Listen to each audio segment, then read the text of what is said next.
Hello everyone, स्वागत है आप सभी का द सोशल क्लास के एक और नए वीडियो में। आज का जो वीडियो है ये नेशनल इनकम जो चैप्टर है आपका इकोनॉमिक्स का, national income and related aggregates, उसका जो 15 मोस्ट इम्पोर्टेंट थ्योरेटिकल क्वेश्चंस है जो कि आपका लास्ट 20 ईयर पेपर से मैंने लिया हुआ है। मतलब एक पीवाईक्यू टाइप ऑफ वीडियो है जिसमें मैंने आपको प्रीवियस ईयर क्वेश्चन जो है वो दिया है इस चैप्टर से। तो ये जो वीडियो है बहुत ही ज्यादा इंपॉर्टेंट है क्योंकि जनरली यही देखा जाता है कि जो क्वेश्चन आपके प्रीवियस ईयर में आता है वही फिर से रिपीट होके आता है नए एग्जाम्स में। तो इसलिए आप इस वीडियो को पूरा एंड तक देखिए ताकि आप जो है हर प्रीवियस ईयर क्वेश्चन को अच्छे से कर पाए, आप कुछ भी मिस ना करें। ठीक है, तो चलिए बिना किसी देरी के वीडियो को स्टार्ट करते हैं। और अगर आपको इसका पीडीएफ चाहिए, एमसीक्यू चाहिए, इस चैप्टर का नोट्स चाहिए तो आप जो है हमारा वेबसाइट को विजिट कर सकते हैं। वहां पे आपको सब कुछ बिल्कुल फ्री ऑफ कॉस्ट मिल जाएगा। तो चलिए सबसे पहला क्वेश्चन देखते हैं, क्वेश्चन नंबर 1। तो सबसे पहला क्वेश्चन क्या है? Define stocks and flow, give one example of each. ठीक है, ये आपका 2020 और 2016 बोर्ड्स में आया हुआ है। तो इसमें आपको स्टॉक और फ्लो के बारे में पूछ रहा है और साथ में दोनों का एक एक एग्जांपल पूछ रहा है। तो आपको स्टॉक और फ्लो तो पता ही होगा। स्टॉक क्या है? Is a quantity, quantity measurable at a particular point of time. मतलब कि किसी पर्टिकुलर पॉइंट ऑफ टाइम पे जब हम किसी चीज को मेजर करते हैं तो वो क्या हो जाता है? आपका स्टॉक हो जाता है। ठीक है, और इसमें कोई टाइम डायमेंशन नहीं होता है, वो एग्जैक्ट टाइम के ऊपर मेजर किया जाता है। Stock variables are measured at a specific moment and represent the accumulated value at that instant. ठीक है, स्टॉक वेरिएबल क्या है? आपका स्पेसिफिक मोमेंट पे मेजर किया जाता है। इसका एग्जांपल क्या है आपका? Population of a country on 1 जनवरी 2024। मतलब कि 1 जनवरी 2024 का किसी कंट्री का जो पॉपुलेशन रहेगा वो मतलब उसी डे का रहेगा। तो ये मतलब एक्चुअल मेजर है, तो इसमें कोई टाइम डायमेंशन आपका नहीं रहता है। या फिर wealth of a person, wealth किसी पर्सन का एक डेट पे कितना है वो जो है आपका स्टॉक कॉन्सेप्ट रहेगा। उसके बाद फ्लो क्या होता है? Flow is a quantity measurable over a specific period of time. Flow जो है आपका स्पेसिफिक पीरियड ऑफ टाइम के लिए मेजर किया जाता है। इसमें आपका टाइम डायमेंशन भी होता है। फ्लो वेरिएबल जो होता है per unit of time major किया जाता है और रेट ऑफ चेंज जो है उसको शो करता है। मतलब कि इतने से इतने में कितना बदल गया। ठीक है, मतलब कि एक साल में ये चेंज आ गया, एक साल में इतना हमने अर्न कर लिया, तो ये जो है आपका फ्लो वेरिएबल्स हो जाएगा। तो इसका एग्जांपल क्या है? National income per year. मतलब कि हर साल हमारा जो नेशनल इनकम आता है वो फ्लो वेरिएबल है। क्यों? क्योंकि नेशनल इनकम हम लोग एक दिन का मेजर नहीं करते हैं, आपका पूरा ईयर का होता है। तो इसलिए नेशनल इनकम जो है फ्लो वेरिएबल हो जाएगा। और किसी भी इनकम का जो मतलब पर्सन का जो इनकम है पर मंथ, ठीक है, तो वो उसका एक दिन का इनकम नहीं है, वो एक महीने का इनकम है। तो जो एक महीने का इनकम जो है वो क्या हो जाएगा? आपका फ्लो वेरिएबल हो जाएगा। ठीक है, उसका जो हमारा नेक्स्ट क्वेश्चन है, क्वेश्चन नंबर 2। ये आपका 2020 सीबीएसई बोर्ड्स में आया हुआ था। तो इसमें पहला क्वेश्चन क्या कह रहा है? Final goods include only those goods which are consume by the household. ठीक है, इस क्वेश्चन में पूछा है कि फाइनल गुड्स जो है वो वही गुड्स होता है जो कि हाउस होल्ड कंज्यूम करता है। इसको आपको या तो डिफेंड करना है या रिफ्यूज करना है इस स्टेटमेंट को। ठीक है, ये 2020 का क्वेश्चन है। तो इसका जो आंसर है उसमें सबसे पहले आपको इस स्टेटमेंट को डिफेंड या रिफ्यूज करना है, उस स्टेटमेंट को लिखना पड़ेगा। ठीक है, जैसे कि the given statement is refuted, मतलब कि हम इस स्टेटमेंट को रिफ्यूज कर रहे हैं, ये स्टेटमेंट जो है गलत है। तो ये गलत क्यों है आपको वो प्रूव करना पड़ेगा। ठीक है, final good do not include only those goods which are consume by household. तो आपको पता होगा फाइनल गुड्स में बस जो हाउस होल्ड कंज्यूम कर रहा है उसी को हम लोग इंक्लूड नहीं करते हैं। हाँ, वो भी इंक्लूडेड होता है, बट उसके अलावा हम लोग कैपिटल गुड्स को भी इंक्लूड करते हैं। तो आपको अच्छे से लिख देना है, final goods include consumer good जो हाउस होल्ड कंज्यूम करता है। और उसके बाद आपका कैपिटल गुड्स भी इंक्लूड होता है, जैसे मशीनरी, इक्विपमेंट, बिल्डिंग्स, ये सब भी इंक्लूड होता है। तो इसलिए इसका जो आंसर होगा वो क्या होगा कि आप इस स्टेटमेंट को रिफ्यूट कर रहे हैं। ठीक है, क्वेश्चन नंबर 3 क्या कह रहा है? What are capital goods, how are they different from consumption goods. जो कैपिटल गुड्स होता है वो क्या है और कंजम्पशन गुड्स से अलग क्यों होता है? ये 2018 में आपका आया हुआ है। तो capital goods are those goods which help in the production of other goods and services. ठीक है, कैपिटल गुड्स क्या करता है? आपको प्रोडक्शन प्रोसेस में हेल्प करता है, जो दूसरे गुड्स एंड सर्विसेज का प्रोडक्शन होता है उसमें आपको हेल्प करेगा। और ये क्या है? They are purchase by firms for investment purpose and are use repeatedly in the production process. तो जो है परचेज किया जाता है कंपनी के द्वारा इन्वेस्टमेंट पर्पज के लिए और रिपीटेडली यूज किया जाता है, मतलब कंटिन्यूस यूज होता है। हम लोग एक मशीन को अगर खरीदते हैं, फैक्ट्री में सेटअप करते हैं, तो ऐसा नहीं है कि वो एक ही दिन यूज होगा, वो रिपीटेडली यूज होगा प्रोडक्शन प्रोसेस में। इसका एग्जांपल क्या है? आपका मशीनरी, इक्विपमेंट, टूल्स, वो सब इसका एग्जांपल है। तो इसमें और जो दूसरा पार्ट है क्वेश्चन का वो क्या पूछ रहा है? How are they different from consumption good. Capital good consumption good से अलग कैसे है? तो इसका डिफरेंस आपको बता देना है। कैपिटल गुड्स और कंजम्पशन गुड ऐसे टेबल बना के, कैपिटल गुड क्या करता है? Use for production of other goods. Capital goods आपका प्रोडक्शन ऑफ अदर गुड्स के लिए यूज होता है। और कंजम्पशन गुड जो होता है आपका डायरेक्ट सेटिस्फेक्शन ऑफ वांट्स के लिए यूज होता है। कैपिटल गुड्स जो है परचेज बाय फिल्म प्रोड्यूसर। ठीक है, कैपिटल गुड्स जो है वो मतलब कंपनी कोई खरीदता है, फिर प्रोड्यूसर खरीदता है, बट कंजम्पशन गुड आपका हाउस होल्ड खरीदता है। कैपिटल गुड जो है रिपीटेडली ओवर टाइम यूज होता है। और कंजम्पशन गुड जो है ज्यादातर चांसेस होता है कि वो एट वन से यूज हो जाए। और आपका कैपिटल गुड जो है फ्यूचर इनकम जनरेट करने में हेल्प करता है। बट कंजम्पशन गुड्स जो है आपको इमीडिएट यूटिलिटी प्रोवाइड करता है। तो इसका एग्जांपल्स आपको लास्ट में दे देना है। फोर्थ क्वेश्चन क्या कह रहा है, distinguish between intermediate goods and final goods, give one example of each. ठीक है, give an example of each. आपको क्या करना है, इंटरमीडिएट गुड्स और फाइनल गुड्स का डिफरेंशिएशन करना है और दोनों का एक एग्जांपल आपको प्रोवाइड करना है। तो इंटरमीडिएट गुड्स क्या होता है, गुड्स देता है used as input in the production of other goods and services. Intermediate goods क्या होता है आपका, एज ए इनपुट यूज किया जाता है, ठीक है, अदर गुड्स का प्रोडक्शन के लिए, और they undergo further processing before reaching the final consumer.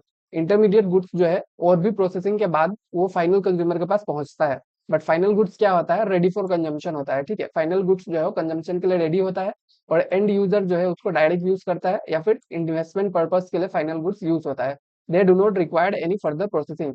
Final goods में और कोई फर्दर प्रोसेसिंग का जरूरत नहीं पड़ता है। और इस तरह से आप अगर टेबल बना देंगे तो बहुत ही ज्यादा बेटर रहेगा, आपका आंसर का क्वालिटी जो है वो इंक्रीज हो जाएगा।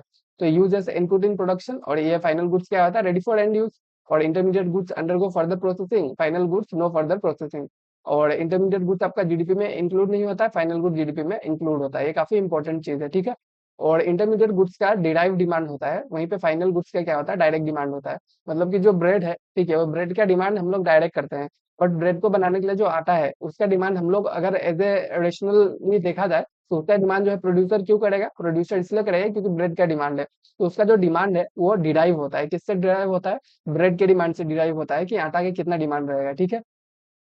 दोनों का एग्जांपल आपको दे देना है। इंटरमीडिएट गुड्स में आपका steel used in car manufacturing, car manufacturing में जो स्टील यूज होता है वो क्या है, इंटरमीडिएट गुड्स है। अगर कोई फ्लोर यूज कर रहा है, कॉटन यूज कर रहा है कपड़ा बनाने के लिए, ये सब जो क्या है आपका इंटरमीडिएट गुड्स है। फाइनल गुड्स में आपका car sold to consumer, bread sold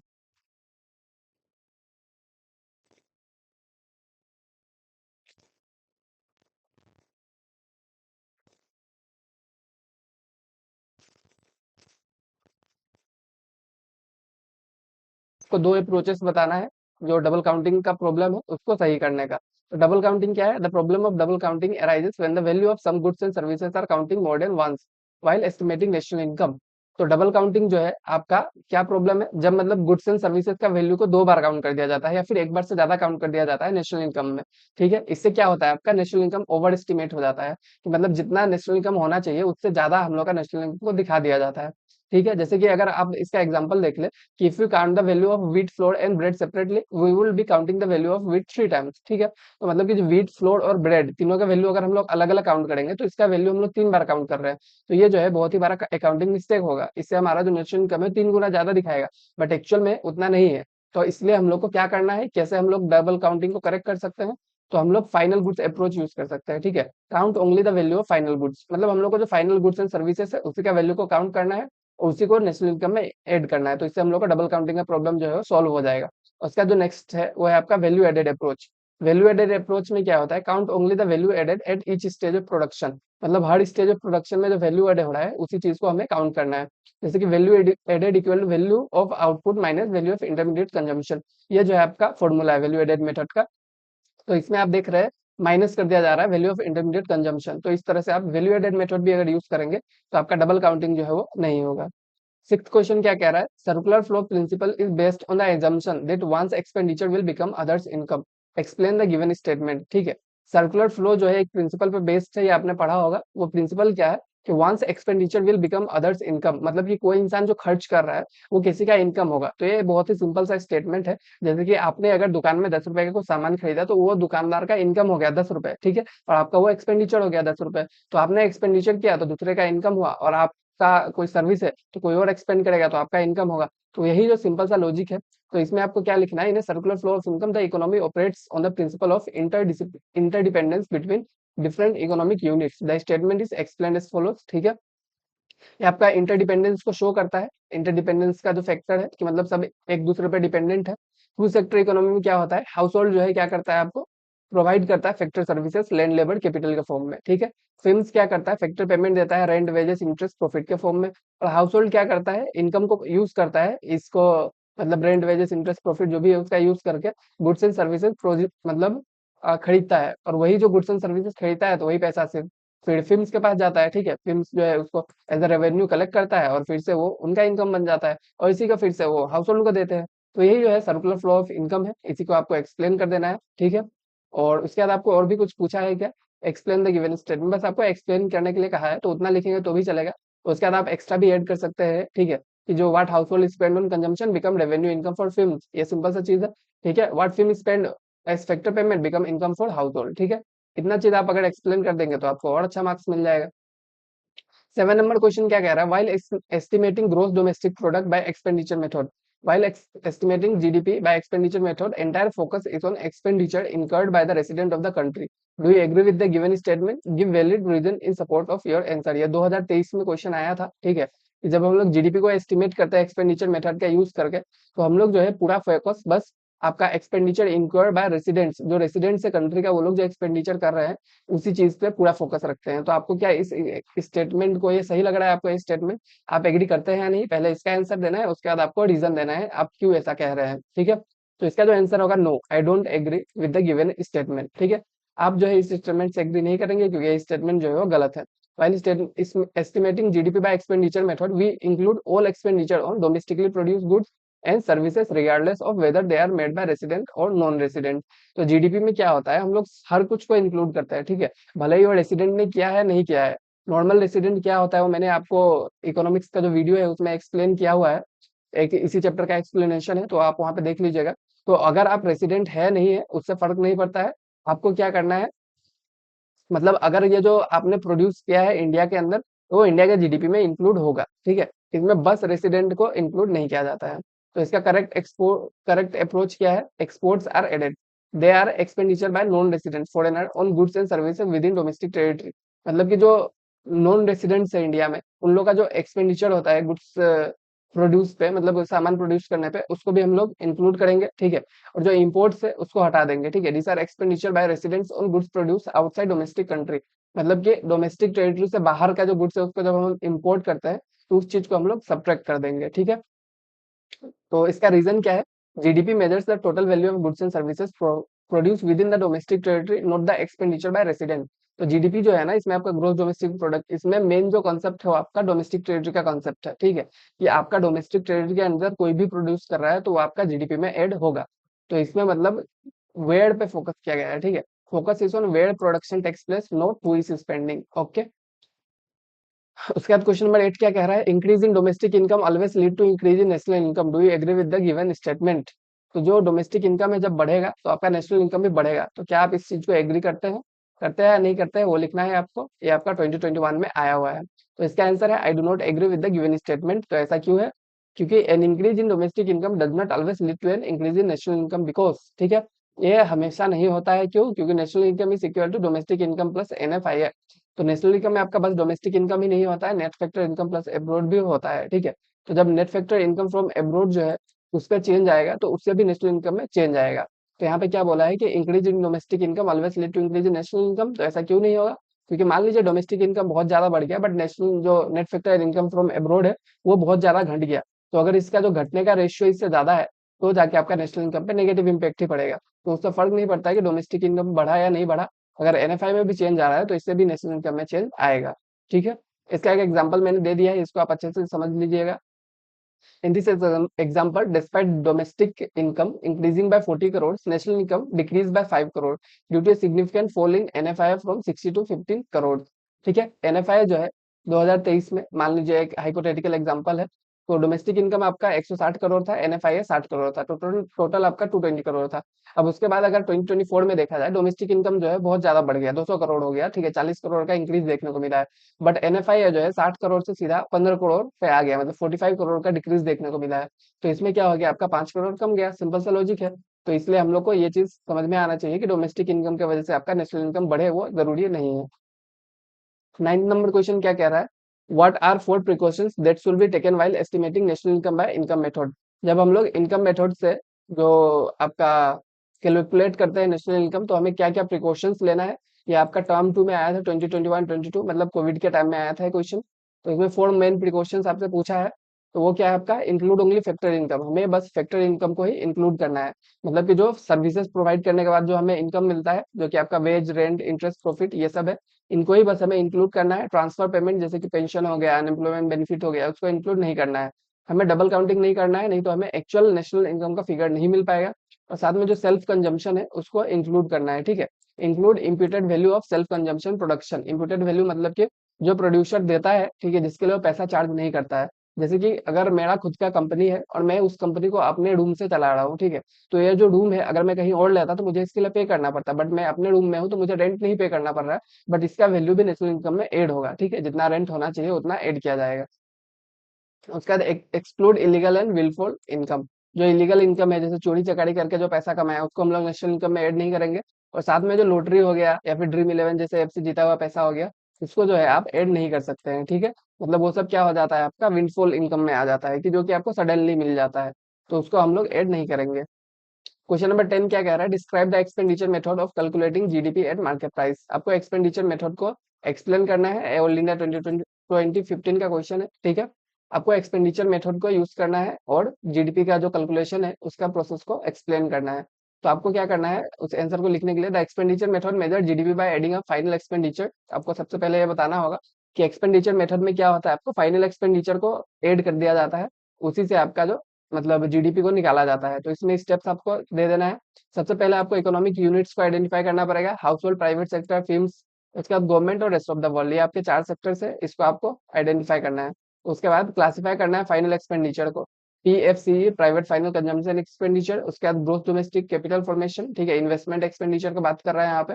उसके बाद गवर्नमेंट फाइनल कंजम्पशन एक्सपेंडिचर, जो गवर्नमेंट कंजम्पशन कर रहा है और जो हम लोगों ने एक्सपोर्ट किया है, ठीक है, उन सब चीजों को इंक्लूड कर देना है।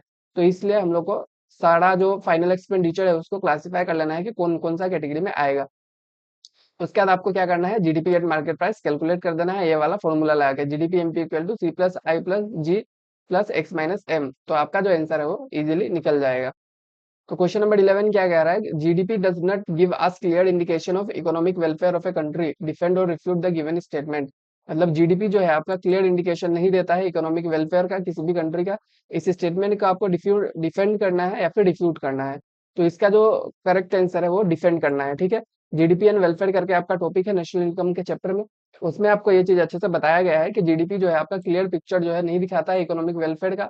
इसमें बहुत सारे लिमिटेशंस है, जैसे कि कौन कौन से लिमिटेशन है। पहला है आपका income distribution, GDP shows total production but not how income is distributed.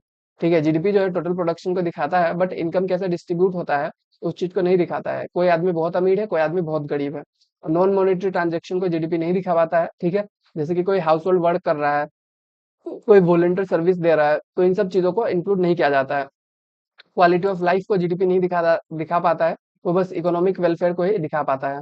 उसके बाद नेगेटिव एक्सटर्नलिटीज जो है, एक्सटर्नलिटीज मतलब क्या होता है कि कोई भी ऐसा चीज जिससे मतलब ऐसा इम्पैक्ट पड़ रहा है जिसके लिए कुछ पे नहीं करना पड़ रहा है। तो नेगेटिव एक्सटर्नलिटीज मतलब कि जो ग्रोथ की वजह से हमारा ऊपर नेगेटिव इम्पैक्ट पड़ रहा है, जैसे पोल्यूशन हो रहा है, मतलब ग्रोथ तो हुआ इतने सालों में, जीडीपी बहुत ही बढ़ा, लेकिन उससे जो पोल्यूशन हुआ उस चीज को जीडीपी जो है वो नहीं दिखा पाता है। सस्टेनेबिलिटी के बारे में जीडीपी बात नहीं करता है, ठीक है। तो इससे अच्छा जो है आपका better indicator human development index है, या फिर gross national happiness, green GDP, ये सब जो है ज्यादा आपका मोर कॉम्प्रिहेंसिव मेजर है। क्वेश्चन 12 क्या कह रहा है, what are externalities, state is type with suitable example. 2020 में पूछा है और यही क्वेश्चन 2025 में भी कुछ सेट्स में आया था। तो एक्सटर्नलिटीज क्या है, ऐसे टॉपिक्स को आप मिस कर देते हैं। तो externalities refer to the benefits और cost that affect parties who are not directly involve in the production और consumption of goods and services, ठीक है। मतलब कि कोई भी ऐसा लोग जिसको मतलब डायरेक्टली इन्वॉल्व नहीं है उस प्रोडक्शन प्रोसेस में, बट उस चीज का इम्पैक्ट उसके ऊपर भी पड़ रहा है, ठीक है। तो इस चीज को आप अच्छे से एग्जांपल के साथ समझ पाएंगे। जैसे कि आपका दो टाइप का एक्सटर्नलिटीज होता है, या तो पॉजिटिव होता है या आपका नेगेटिव होता है। तो पॉजिटिव एक्सटर्नलिटीज क्या होता है कि इसमें आपको एक्सटर्नल बेनिफिट्स मिलता है, ठीक है। तो इसमें आपका benefit received by society without payment, मतलब ऐसे बेनिफिट जिसके लिए आपको पे नहीं करना है बट आपको मिल जाएगा वो। जैसे कि education create inform citizen benefiting society. तो अगर एजुकेशन मिल रहा है सभी को तो इससे क्या होगा, आपको इन्फॉर्म सिटीजन मिलेगा, ठीक है। तो ये एक अच्छा बेनिफिट है। वैक्सीनेशन अगर हुआ तो इससे डिजीज स्प्रेड कमेगा, तो इससे लोगों को प्रोटेक्शन मिलेगा। रिसर्च एंड डेवलपमेंट होगा तो इससे आपको नॉलेज मिलेगा। तो ये सब जो है आपका पॉजिटिव एक्सटर्नलिटीज है। नेगेटिव एक्सटर्नलिटीज क्या है, एक्सटर्नल कॉस्ट, मतलब कि आपको ये नुकसान उठाना पड़ेगा जो डेवलपमेंट प्रोसेस हो रहा है या फिर कुछ भी प्रोडक्शन प्रोसेस हो रहा है उसकी वजह से। इंडस्ट्रियल है तो आपका air pollution, wind pollution, water pollution, मतलब ये सब जो एयर पोल्यूशन वाटर पोल्यूशन का प्रॉब्लम देखने को मिलता है। नॉइज पोल्यूशन देखने को मिलता है, ट्रैफिक वगैरह जो है आपका प्राइवेट व्हीकल यूज की वजह से देखने को मिलता है। ये सब आपका नेगेटिव एक्सटर्नलिटीज है, ठीक है। तो जीडीपी पे क्या इम्पैक्ट है, अगर पॉजिटिव एक्सटर्नलिटीज है तो जीडीपी जो है आपका अंडर स्टेट्स होता है, ठीक है। मतलब कि जितना वेलफेयर है उससे कम जीडीपी शो कर पाता है। और अगर नेगेटिव एक्सटर्नलिटीज है तो जीडीपी जो है ओवर स्टेट कर देता है ट्रू वेलफेयर को, मतलब ज्यादा दिखा देता है, जितना वेलफेयर होना चाहिए उससे ज्यादा। ठीक है। उसके बाद 30 नंबर क्वेश्चन क्या कह रहा है कि giving valid reason explain how the following will be treated while estimating domestic income. तो आपको वैलिड रीजन प्रोवाइड करना है और आपको एक्सप्लेन करना है कि इनको हम लोग जब इन डोमेस्टिक इनकम को एस्टिमेट करेंगे, जीडीपी जब हम लोग कैलकुलेट करेंगे तो इनको कैसे ट्रीट करेंगे। तो इसमें आपको payment made by Japanese tourist food good purchased in India. तो कोई एक जापानीज टूरिस्ट है तो उन्होंने सामान खरीदा इंडिया में, तो उसने जो पेमेंट किया उसको हम लोग डोमेस्टिक इनकम में कैसे इंक्लूड करेंगे। तो सबसे पहले आपको ट्रीटमेंट क्या करना है, इसको इंक्लूड करना है डोमेस्टिक इनकम में। क्यों इंक्लूड करना है? प्रोडक्शन लोकेशन, तो प्रोडक्शन जो गुड है वो डोमेस्टिक टेरिटरी ऑफ इंडिया के अंदर हुआ है, तो वहां पे अगर कोई गुड्स खरीद रहा है उसको भले हुए फॉरेनर हो या फिर कोई भी हो, तो आपको इसको ऐड करना है। Export component, the payment of by Japanese tourist represent an export for India. मतलब कि वो जापानीज टूरिस्ट है तो इसे एक्सपोर्ट के रूप में हम लोग लेंगे, क्योंकि ये जो है एक फॉरेनर को प्रोडक्ट सेल किया गया है। ठीक है। और डोमेस्टिक टेरिटरी प्रिंसिपल के हिसाब से domestic income include all income generated with in the geographical boundaries of the country. ठीक है। तो इस तरह से आप जो है इसका आंसर लिख सकते हैं। 14 नंबर क्वेश्चन क्या कह रहा है, how should the following be treated in estimating national income of a country, give reason. Taking care of aged parents, taking care of aged parents जो है उसको आप नेशनल इनकम में कैसे मतलब एस्टिमेट करेंगे, ठीक है, इसको कैसे ट्रीट करेंगे। तो इसका जो ट्रीटमेंट है वो इंक्लूड नहीं होगा नेशनल इनकम में। तो हम लोग अगर पेरेंट्स का केयर कर रहे हैं तो वो हम लोग नेशनल इनकम में इंक्लूड नहीं कर सकते हैं। ठीक है। इसका रीजन क्या है, ये नॉन मार्केट एक्टिविटी है, इसमें कोई मनी का एक्सचेंज नहीं हो रहा है, फाइनेंशियल ट्रांजेक्शन नहीं हो रहा है, तो इसको हम लोग इंक्लूड नहीं करेंगे। और इसमें मार्केट के लिए प्रोडक्शन भी नहीं हो रहा है। ठीक है, इसलिए भी इसको इंक्लूड नहीं करेंगे।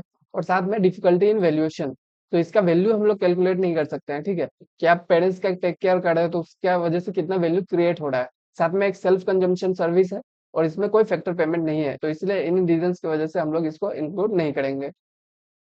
तो जो आज का लास्ट क्वेश्चन है, क्वेश्चन नंबर 15, ठीक है, यह दिल्ली 2017 में आया हुआ है। तो इसमें आपको क्या पूछा है, explain non monetary exchanges as a limitation of using GDP as an index of welfare of country. ठीक है, नॉन मॉनेटरी एक्सचेंजेस जो है एक लिमिटेशन है जब हम लोग जीडीपी को यूज करते हैं वेलफेयर ऑफ ए कंट्री के लिए। ठीक है, मतलब जीडीपी ऐसे वेलफेयर का टॉपिक पढ़ेंगे तो उसमें आपको एक हेडिंग मिलेगा नॉन मॉनेटरी एक्सचेंज, तो उसी के बारे में आपसे पूछा है। नॉन मॉनेटरी एक्सचेंज क्या है, refers to economic activities and transaction that don't involve money but contribute to economic welfare and quality of life. तो जैसे कि अभी मैंने आपको बताया कि ये जो पेरेंट्स का केयर किया, तो ये जो है आपका इंक्लूड नहीं होगा। ठीक है, taking care of parents include नहीं होगा। लेकिन ये क्यों इंक्लूड नहीं होगा, क्योंकि एक नॉन मॉनेटरी एक्सचेंज है, इसमें कोई पैसा का लेन देन नहीं हो रहा है, लेकिन इससे एक्चुअल में इकोनॉमिक वेलफेयर में मतलब अगर देखा जाए तो ये कंट्रीब्यूट कर रहा है। ठीक है, एक क्वालिटी ऑफ लाइफ प्रोवाइड कर रहा है, तो इसलिए इस तरह से मतलब इसका अच्छा क्वालिटीज है, बट इसको हम लोग इंक्लूड नहीं कर सकते क्योंकि इसका मॉनेटरी एक्सचेंज जो है नहीं है, मतलब मॉनेटरी वैल्यू नहीं है। तो इसके एक्सक्लूजन फ्रॉम जीडीपी क्या है, GDP only measures market transaction involving money. ठीक है, ऐसा ट्रांजैक्शन जिसमें पैसा इन्वॉल्व है उसी को जीडीपी इंक्लूड करेगा और बाकी को नहीं करेगा। नॉन मॉनेटरी एक्सचेंज का एग्जांपल जैसे हाउस होल्ड सर्विस आपका हो गया, कुकिंग क्लीनिंग, ये सब जो है ये नॉन मॉनेटरी एक्सचेंज में है, तो उसको हम लोग इंक्लूड नहीं कर सकते। वॉलंटियर वर्क जैसे हो गया, कम्युनिटी सर्विस, सोशल वर्क, इनको भी हम लोग इंक्लूड नहीं करते हैं। बार्टर सिस्टम हो गया, जैसे गुड्स एंड सर्विसेज का एक्सचेंज हो गया विदाउट मनी, उसको भी इंक्लूड नहीं करेंगे। सब्सिस्टेंस फार्मिंग मतलब कि फैमिली कंजम्पशन के लिए जो फार्मिंग किया जाता है उसको भी इंक्लूड नहीं करते हैं। या फिर फ्री सर्विस जो दिया जाता है उसको भी इंक्लूड नहीं करते हैं, जैसे open source open source software वगैरह होता है, या फिर विकिपीडिया जो कंट्रीब्यूशन दे रहा है, उन सब चीजों को हम लोग इंक्लूड नहीं करते हैं। ठीक है, तो इसका इम्पैक्ट क्या पड़ता है वेलफेयर मेजरमेंट में, this activity provide real economic value and improving life standards. ठीक है, मतलब ये रियल इकोनॉमिक वैल्यू प्रोवाइड करता है, लिविंग स्टैंडर्ड को इंप्रूव करता है। और their exclusion makes GDP an incomplete measure of welfare. और जब हम लोग इसको एक्सक्लूड कर देते हैं तो ये एक तरह का आपका इनकम्प्लीट मेजर हो जाता है वेलफेयर का। रीजनल वेरिएशन का बात किया जाए तो रूरल एंड डेवलपिंग इकोनॉमी है मोर नॉन मॉनेटरी एक्सचेंजेस। ठीक है, रूरल इकोनॉमी में ज्यादा ये देखा जाता है, वहीं पे आपका जो डेवलप कंट्रीज होगा उसमें कम देखने को मिलेगा। तो आज का जो वीडियो है यहीं पे खत्म होता है। ठीक है, आज का जो वीडियो है उसमें मैंने आपको 15 पीवाईक्यू बताया नेशनल इनकम से, और भी वीडियोस लाऊंगा नेक्स्ट चैप्टर्स का भी और अलग सब्जेक्ट्स का भी लाऊंगा, तो आप हमारे साथ जुड़ सकते हैं। बाकी आपको पीडीएफ चाहिए, नोट्स चाहिए, तो आप वेबसाइट को विजिट कर दीजिए। Thank you all.